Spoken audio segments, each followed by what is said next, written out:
নমস্কাৰ বন্ধুসকল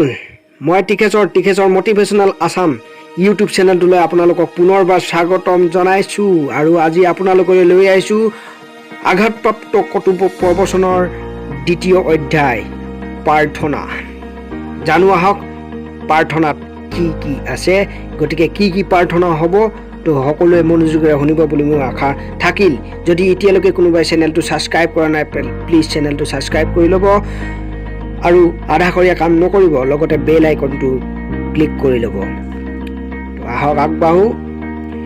মই পৰম পিতা পৰমাত্মাক প্ৰাৰ্থনা কৰিছো যে মই মোৰ জীৱনৰ প্ৰত্যেক ক্ষণক আনৰ লগত প্ৰেম ভাৱেৰে কটাব বিচাৰো মই ভাল আৰু বেয়াৰ অন্তৰক বুজি মোৰ জীৱনৰ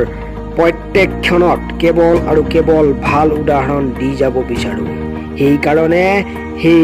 মোৰ পৰম পিতা পৰমেশ্বৰ মোক ইমান শক্তি দিয়ক যে মই মানুহৰ সন্মুখত হাত মেলিব নালাগে হে পৰম পিতা পৰমেশ্বৰ মোক ইমান শক্তি দিয়ক যে মই মোৰ হাতেৰে মানুহক কিছু দিব পাৰো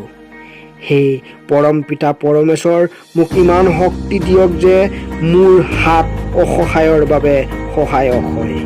হে পৰম পিতা পৰমেশ্বৰ মোক ইমান শক্তি দিয়ক যে মোৰ ভৰি বিকলাংগৰ ভৰি হৈ কামত আহে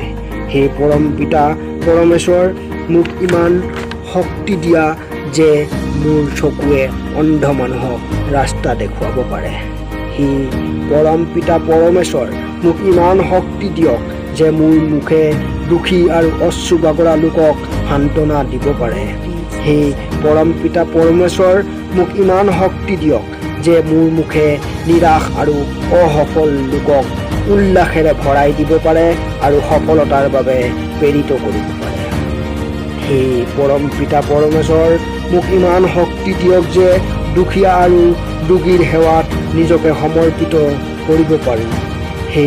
পৰম পিতা পৰমেশ্বৰ মোক ইমান শক্তি দিয়ক যে মোৰ ঘৰলৈ যদি কোনোবা আহে তেতিয়াহ'লে ভোক পিয়াসত ঘূৰি নাযায় হে পৰম পিতা পৰমেশ্বৰ মোক ইমান শক্তি দিয়ক যে মই ইমান সক্ষম হ'ব পাৰোঁ যে দেশৰ কামত আহিব পাৰোঁ তো ধন্যবাদ থাকিল সকলো বন্ধুলৈ যে ভিডিঅ'টো আপোনালোকে শেষলৈকে চালে যদি এতিয়াও কোনোবাই চেনেলটো সাবস্ক্ৰাইব কৰা নাই প্লিজ সাবস্ক্ৰাইব কৰি ল'ব আৰু যদি ভিডিঅ'টো ভাল লাগিলে লাইক কৰিব কমেণ্ট কৰিব আৰু শ্বেয়াৰ কৰিব ধন্যবাদ